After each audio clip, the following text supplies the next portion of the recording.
Welcome to the vodcast for Deradicalization and Rehabilitation. Today we have Torben Adams with us, and we're very happy to have you in our vodcast. Please introduce yourself and share with us, how did you become involved in this field? Thank you very much, dear Robert and Ian. Thanks much for the invitation. The answer, how I become involved in the field of rehabilitation, is rather easy to explain. I'm a German citizen and I served the army, and I left the army after 4 years in 1997, and I applied to become a correctional officer. So actually I was subject of training for 2 years, the apprenticeship back in the days, to become a correctional officer, last 2 years. And you know me, Robert and Ian, my mantra is always that I always emphasize that everything in our sphere of work starts with the law. And if you look into the German Prison Act back in the days, you will find that in Article 2, you could already read that by serving the prison sentence, the prisoner shall be enabled to lead a life social responsibility without committing new criminal offenses after release in the future. So this is actually the objective of the treatment. Of course, the execution of the prison sentence shall also serve to protect the general public from further criminal offenses. So therefore, while applying to become a correctional officer, I was already in the arena of rehabilitation work. I committed myself to play a role in the individual rehabilitation and reintegration process of persons deprived from liberty. It is on a different page when we talk about deradicalization. It took longer for me to push the door open wide to learn more about deradicalization. I think in the context of my introduction, it is important also to mention that I have worked a couple of years after my training in the prison, and then I had the opportunity to serve in one mission for the United Nations. This was in 2002. I was still actually a newcomer, a rookie, without a big clue, but I was privileged to work in a high security prison in the former Yugoslavian Republic. And there I had the very first time the opportunity to learn that prisons are not homogeneous, so that there are huge differences across countries. After my return to Germany, I was granted a kind of scholarship. I studied prison management and later had different positions in prison. The latest one was actually as a governor of a juvenile prison, but I worked also from 2012 to 2014 in the Middle East. I run a project financed by the European Union on penitentiary development. And as you can imagine, in the regional context, and during this time, the topic of violent extremism in prison was very important and hot, and an emerging topic. This topic was not related to my technical assistance project, because this was more on penitentiary development at large. But of course, I thought this is an extremely important topic, and this will be a topic which will be relevant for us perhaps during the next years, if not decades. So I decided to get a bit more academical, flesh to the bone, so to say. I enrolled for a master program, and I conducted a research on different disengagement initiatives, disengagement and deradicalization programs around the globe, and I was closer to the topic. Here, I would like to flag that I was not a deradicalization or disengagement expert at all, not at this date of time. It needed ways more research for me to really get firm and to have the confidence to work on this topic. Later, I was invited to be the chair of the Radicalization Awareness Network Working Group on Prison and Probation, where I had also the privilege to meet many beautiful practitioners from all over Europe, from all European Union member states. And at this time, I really dived deeper into the topic of radicalization, disengagement, and on how to counter and prevent violent extremism in prison. Ever since that, I was able to work in some countries. Of course, there are many things in common when we compare prisons and prison management and even prisoners and prison staff. They have very often the same features, but this is not homogeneous, definitely not, because many other circumstances play into account and play an important role. We have to visit, of course, also how the society is shaped, where the prison is operated. Some countries are more punitive, some are less punitive, and this has, of course, a huge influence on how they treat people. And the economic situation of countries at large plays a big role when it comes to budgeting the prison. And it has an impact on the prison conditions and on the quality and quantity of training. So the conditions conducive to violent extremism and the structural context from which violent extremism in prison could emerge are important. And during the last years, I have learned a little on that. And I'm privileged to work currently for the United Nations Office on Drugs and Crime as a program manager for the Returning Foreign Terrorist Fighters Detention Program. And we are responsible for this program in Central Asia, namely in Kazakhstan, Kyrgyzstan, Tajikistan, but also in Iraq. So my entrance point towards rehabilitation integration was more naturally because I applied for it and to get more knowledge on the topic of de-radicalization was somehow achieved during my career because I have an interest in this topic. Yes, thank you, Torben, for this extensive description of your career. Very, very impressive. Now I would like to ask you, based on your experience on different continents, what is the state of the art in regarding de-radicalization and disengagement? What do you think about this? Where are we right now? Thank you, Ioan, for this question. This is rather difficult to answer. State of the art. To answer these questions, perhaps we would need hours. And I feel also only positioned to answer some aspects of this question. Mainly, of course, centered around how well are we positioned in prison and perhaps also probation on how to counter and prevent violent extremism and how to utilize disengagement and de-radicalization programs. But I would also like to start with that prevention of violent extremism is, of course, a responsibility for the entire society, not an isolated service like the small prison service in these respective countries could take over all the burden. Preventing violent extremism is a commitment and an obligation under the principles and values, of course, also enshrined in the Charter of the United Nations and even in the Universal Declaration of Human Rights and other international human rights instruments.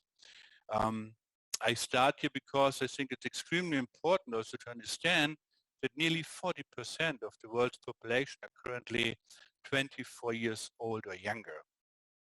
And these are more than 1.1 billion actually, is between 15 and 21.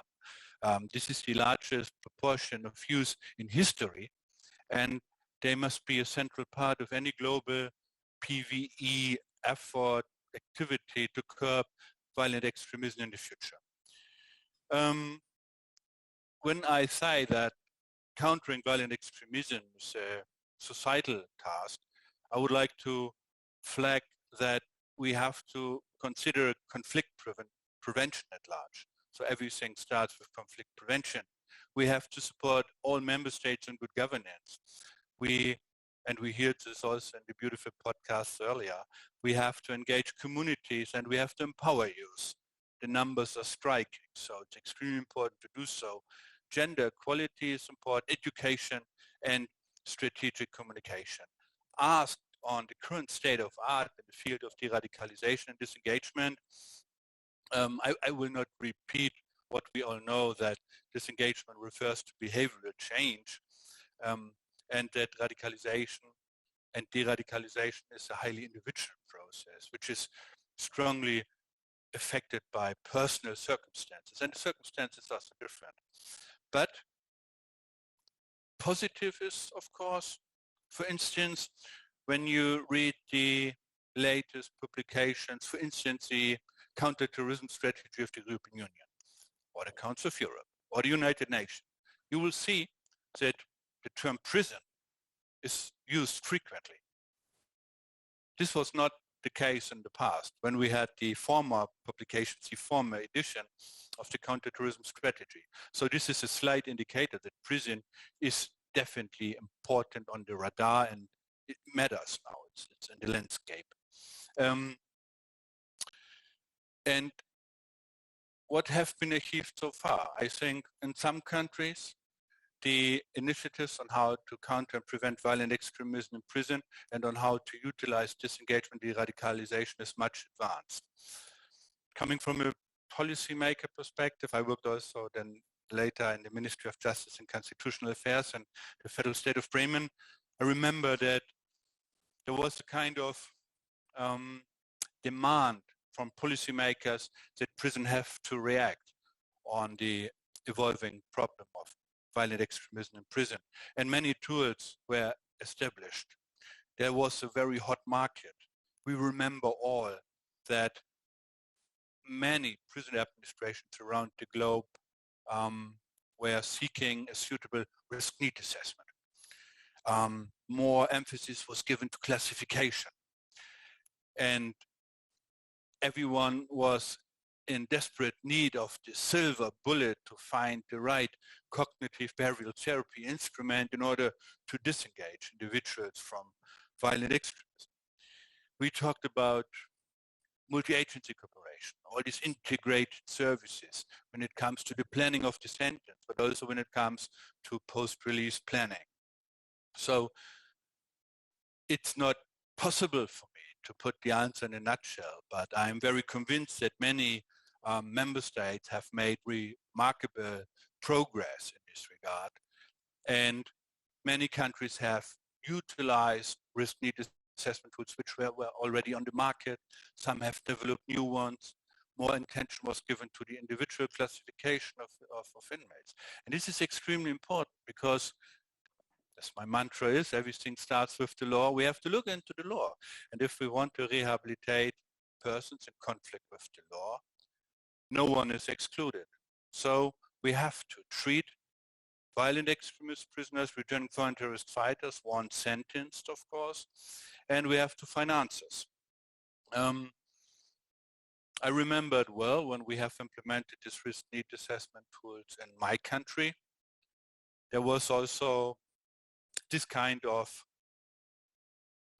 demand that we have to implement it quick, fast. So we opted for one tool at the market, and in a hurry, head over heels, we trained practitioners on how to use this additional assessment tool. But then we were asked how to use it in practice. There was a great deal of uncertainty. Personally, I believe we have overcome this because we have now more experience on how to use these tools, but some other countries are perhaps facing these challenges nowadays. And Ioan and Rob, you know me well. I have to cite one EU directive in every discussion.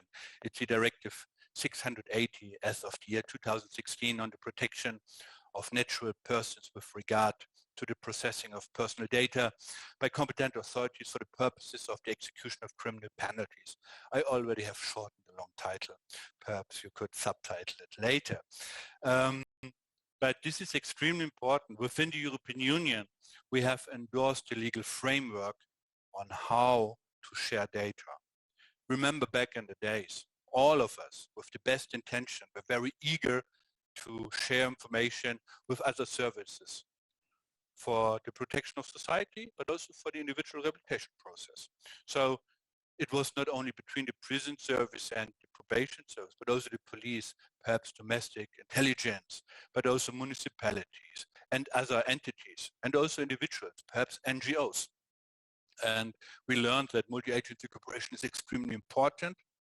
We need this holistic approach, but now I would really like to urge that member states in Europe also use this EU directive, because out of this EU directive, some model laws have been endorsed in countries, and they have a clear kind of catalog on when to share what information with whom in a legal framework which is existing.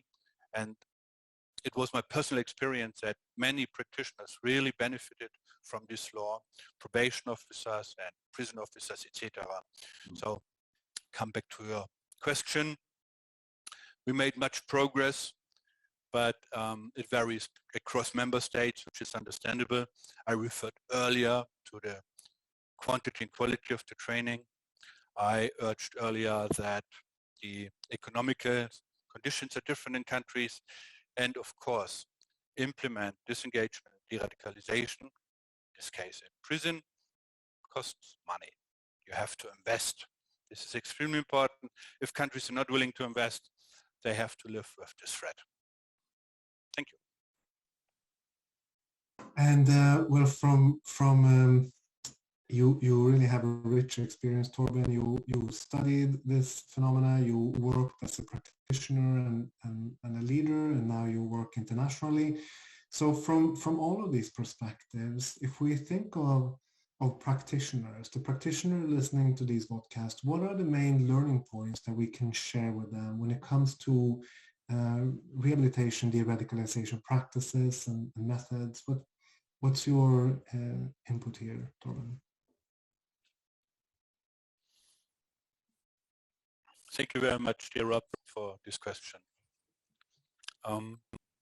First of all, I would really like to praise the effort from the European Union to set up the practitioner network. I think this was a very important step. I don't have all figures at hand, but in my country, in Germany, we have more than 30,000 people working in prison. The majority of them are correctional officers in uniform. Less people are working in these other disciplines like social worker, psychological counselors, work and sport instructors, administration, etc. So when I answer your question on important takeaways for practitioners, for instance, I would say that it's extremely important and a good step in the first place to engage the frontline practitioner. I have also the very personal comparison. I started myself as prison officer in shift duty. So I worked morning shift, afternoon shift, and night shift on the weekends, etc. Later, when I was promoted, I realized that I only work more or less from 9 to 5. And you can imagine when we talk, for instance, on dynamic security, on how to establish a fruitful, good relation with an involuntary client like an inmate, it is advisable to train and invest in the staff who is 24/7 in our institutions. Also, social work and psychological counselor are most often not in prison during the night. So it was a great deal in empowering our staff that we make them actually the target group for dedicated training. Prison officers received additional training on various topics. I would say no topic harm. Every topic was good, but it's extremely important also that, especially in some countries where this was not a subject of the induction training, officers learned on how to establish a relation.